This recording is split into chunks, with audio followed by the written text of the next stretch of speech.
Sebelum kita mulai pembelajaran kita pada siang hari ini, agar lebih berkahnya, silahkan siapa ketua kelasnya di sini? Melinda, Bu. Silahkan dipimpin untuk berdoa dulu terlebih dahulu. Berdoa mulai. Bismillahirrahmanirrahim. Allahumma inna nas'aluka bika an tusalliya wa tusallima ala sayyidina Muhammadin wa ala sayyidil anbiya'i wal mursalin wa ala alihim wa sahbihim ajma'in wa antu amirana dadal watani wa nadadal banati bifuru'ihima ila yaumiddin wa anta nusurana wa tabqa alaina wa tarzuqana wa tahfazana wa taghfir lana wa li jami'il muslimin ya Allah ya Hayyu ya Qayyum la ilaha illa anta. Oke, sebelum kita ke pembahasan materi, silahkan untuk sekretaris maupun ketua kelas siapa yang tak hadir di sini.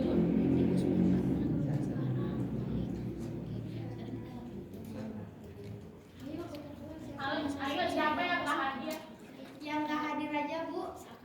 Iya, yang tak hadir aja nanti tolong dicatat terus dikasih ke saya ya. Oh ya, nanti saya kasih di akhir pembelajaran. Oke, makasih. Oke, selanjutnya kita akan langsung ke pembahasan materi. Untuk pertemuan pertama ini kita akan membahas tentang materi masalah ekonomi.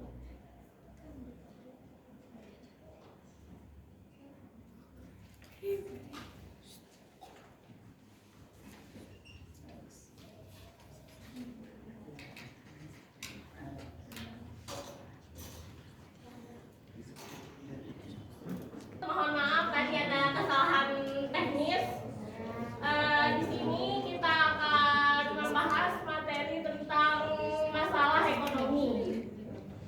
Yang dimana untuk masalah ekonomi ini kita akan mempunyai tujuan pembelajaran, yaitu ada 7 pembahasan di sini. Yang pertama itu kita akan membahas tentang pengertian kebutuhan manusia itu sendiri. Yang kedua yaitu faktor produksi sebagai sumber ekonomi. Yang ketiga, macam-macam barang sebagai alat pemuas kebutuhan. Yang keempat, kegunaan alat pemuas kebutuhan. Yang kelima, masalah pokok ekonomi yang dihadapi. Yang keenam, biaya peluang dan biaya ekonomi. Yang ketujuh, sistem ekonomi. Nah, itu untuk tujuan pembelajaran atau materi pokok kita pada siang hari ini. Kita membahas definisi materi yang pertama, yaitu tentang pengertian kebutuhan manusia. Yang dimana kebutuhan manusia dapat diartikan sebagai sesuatu yang dibutuhkan oleh manusia atau keinginan manusia yang harus dipenuhi demi tercapainya kepuasan rohani maupun jasmani untuk keberlangsungan hidupnya. Terus, kebutuhan ini dapat berupa barang ataupun jasa. Barang ataupun jasa yang hanya bersifat konkret atau nyata. Melainkan juga bersifat abstrak atau tidak nyata. Misalnya yaitu rasa aman dan tentram. Ini dihargai dan dihormati dan sebagainya. Terus penyebab tidak terbatasnya kebutuhan manusia itu dibagi menjadi 5 bagian. Yang pertama itu yaitu semakin bertambah dan jumlah penduduk. Yang kedua, kemajuan ilmu pengetahuan dan teknologi. Yang ketiga, taraf hidup semakin meningkat. Yang keempat, lingkungan pergaulan atau tempat tinggal. Yang kelima, tingkat kebudayaan manusia semakin maju. Nah, sebelum kita lanjut ke materi selanjutnya, mungkin ada yang mau ditanyain untuk pengertian kebutuhan manusia itu sendiri. Silahkan, mungkin ada yang mau bertanya. Tidak ada, Bu Guru. Baik, kalau nggak ada pertanyaan, kita langsung lanjut aja untuk ke materi yang selanjutnya, yaitu di sini ada macam-macam kebutuhan manusia. Macam-macam kebutuhan manusia itu sendiri dibagi menjadi yang pertama yaitu menurut intensitas kegunaan atau menurut tingkatnya. Nah, menurut intensitas kegunaannya atau menurut tingkatnya ini dibagi lagi menjadi 3 bagian. Yang pertama kebutuhan primer, yang kedua kebutuhan sekunder, yang ketiga kebutuhan tersier atau lux. Nah, di sini mungkin ada yang tahu pengertian dari kebutuhan primer itu sendiri. Kebutuhan primer itu kebutuhan pokok. Ya, benar sekali. Siapa lagi? Mungkin ada yang tahu? Ya, silahkan. Kebutuhan yang harus didahului sebelum kebutuhan tersier dan primer. Ya, benar. Ada lagi mungkin pengertian kebutuhan primer. Ya, silahkan. Kasih. Kebutuhan yang paling dibutuhkan Pak oleh orang-orang yang membutuhkannya.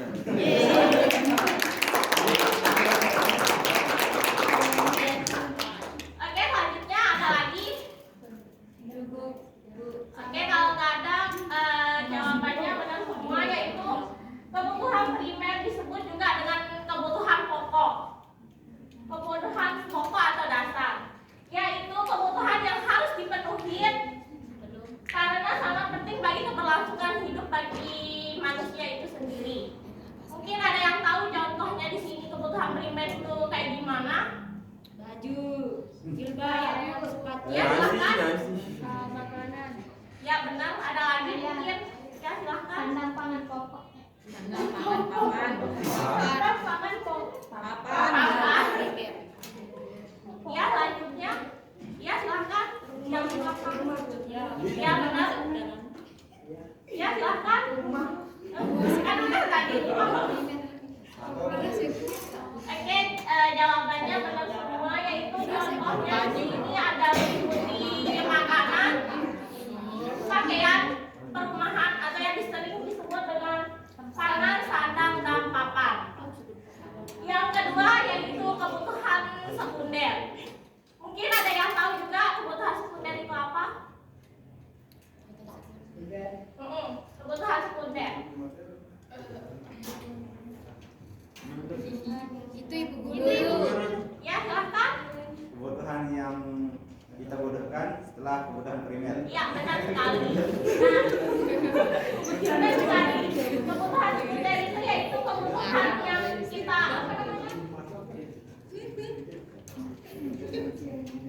kebutuhan yang dibutuhkan setelah terpenuhinya kebutuhan primer itu sendiri.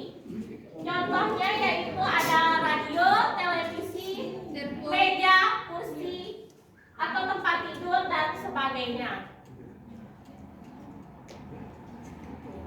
Terus kebutuhan sekunder sebenarnya tidak begitu penting untuk diwujudkan. Kenapa? Tanpa pemenuhan kebutuhan ini pun manusia bisa tetap hidup. Yang selanjutnya yaitu yang ketiga yaitu kebutuhan tersier. Mungkin ada yang tahu juga kebutuhan tersier itu apa? Kebutuhan tersier. Ya, silahkan yang paling belakang. Tersier ya. Iya. Kebutuhan tersier itu di bawahnya kebutuhan sekunder.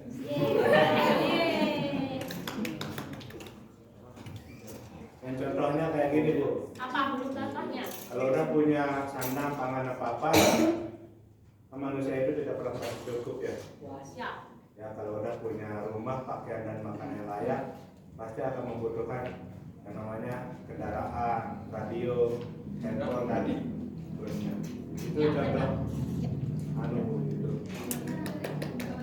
Nah, untuk kebutuhan tersier itu sendiri, pengertiannya itu tersier itu sendiri yaitu kebutuhan yang dibutuhkan setelah kebutuhan primer dan kebutuhan sekunder itu terpenuhi. Contohnya tadi juga udah disebutkan.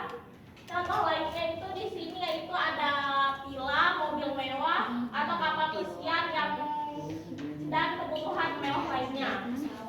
Pesawat lah pokoknya tak mewah-mewah.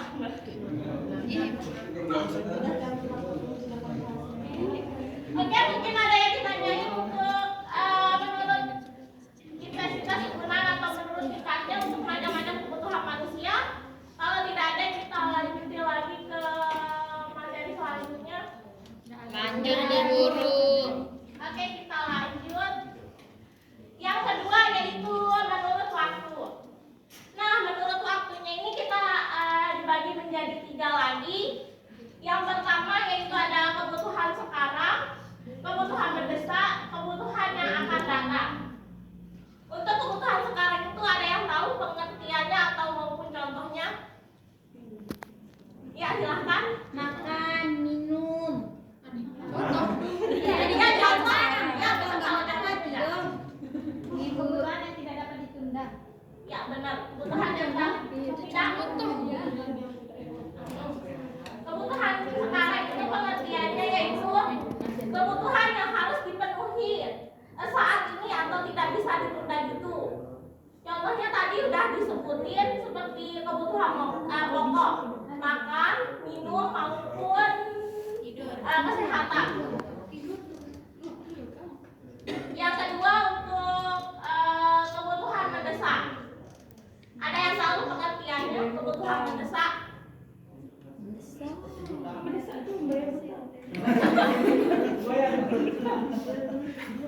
Oke, kalau tidak ada yang tahu yaitu kebutuhan mendesak merupakan kebutuhan yang sangat kritis atau tiba-tiba gitu maksud kritisnya itu mendadak dan sifatnya insidental. Contohnya yaitu kepada masyarakat yang terkena musibah atau bencana itu bencana alam, kebutuhan konsultasi kesehatan atau pengacara. Yang ketiga yaitu kebutuhan yang akan datang. Mungkin ada yang tahu pengertian kebutuhan yang akan datang. Ya, silahkan. Kebutuhan yang kita rencanakan. Ya, benar. Di sini kebutuhan yang akan mendatang itu lebih mengarah pada persiapan guna menghadapi kebutuhan pada waktu yang akan datang, baik dalam jangka panjang maupun jangka pendek. Contohnya yaitu kita menabung di bank, asuransi, dan tabungan hari tua untuk orang pensiunan yang akan pensiun. Ya, mungkin ada pertanyaan lagi dari menurut waktu. Kalau tidak ada, kita lanjutin lagi ke materi selanjutnya.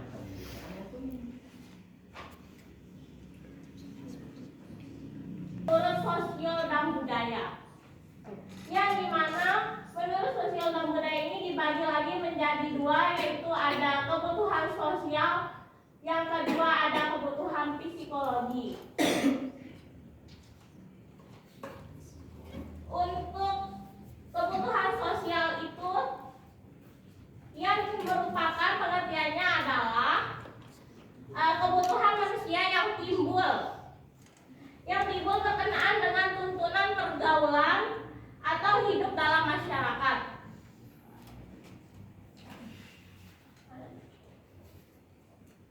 Atau yang sering disebut maksudnya itu suatu kebutuhan kebersamaan yang berkaitan dengan hakikat manusia sebagai makhluk sosial.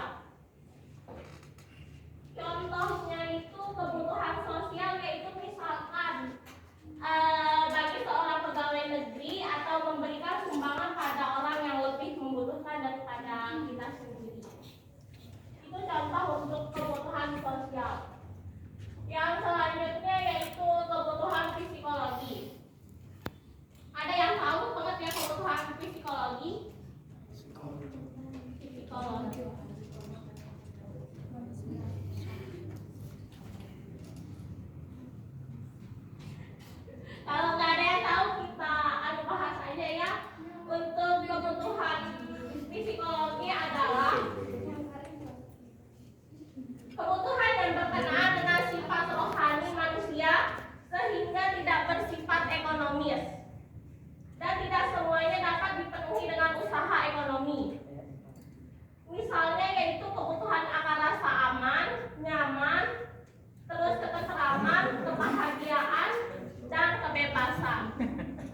kebutuhannya ini dibagi menjadi dua lagi, yaitu ada kebutuhan jasmani atau kebutuhan material. Yang kedua yaitu kebutuhan rohani. Yang dimana kebutuhan jasmani atau material yaitu berkenaan dengan tuntutan fisik. Misalnya yaitu kebutuhan akan minum, makan, dan pakaian yang cukup. Itu yang dimaksud dengan kebutuhan jasmani atau material. Sedangkan untuk kebutuhan rohani yaitu atau non material adalah yang berkenaan dengan tuntutan rohani sehingga sifatnya tidak berwujud. Sedangkan tadi untuk kebutuhan jasmani atau material itu berwujud, kalau untuk rohani itu tidak berwujud. Contohnya yaitu untuk kebutuhan rohani itu sendiri yaitu misalnya yaitu menenangkan pikiran atau kesibukan kerja sehari-hari. Atau contoh yang lebih hanunya yaitu hiburan, agama, pendidikan, rekreasi, terus kenyamanan dan keamanan. Yang kelima yaitu selanjutnya yaitu menurut subjek yang membutuhkan. Dibagi menjadi dua lagi yaitu kebutuhan individual, yang B yaitu kebutuhan kelompok atau kolektif. Ya tidak berkelompok, ya jelas. Saya silakan.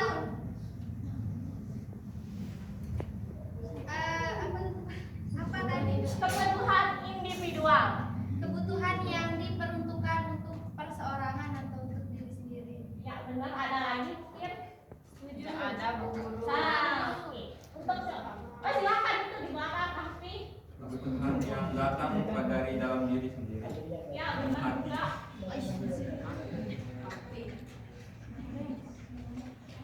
Oke, benar. Untuk contoh kebutuhan individual itu yaitu kebutuhan pakaian seorang buruh berbeda dengan seorang petani atau buruh pabrik.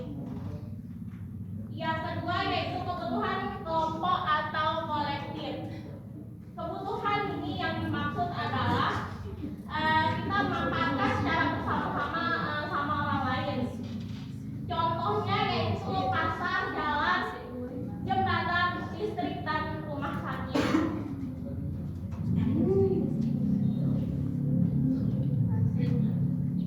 Oke, mungkin cuma sampai di sini pembahasan kita, yaitu sampai apa tadi? Sampai kebutuhan macam-macam kebutuhan manusia. Mungkin selanjutnya pertemuan selanjutnya nanti kita akan membahas faktor produksi sebagai sumber ekonomi. Guru. Mungkin cuma sampai atau memperdalam pengetahuan kita tentang masalah ekonomi. Nanti saya akan sharing untuk tugasnya lewat grup atau WA WhatsApp aja. Oke, Bu.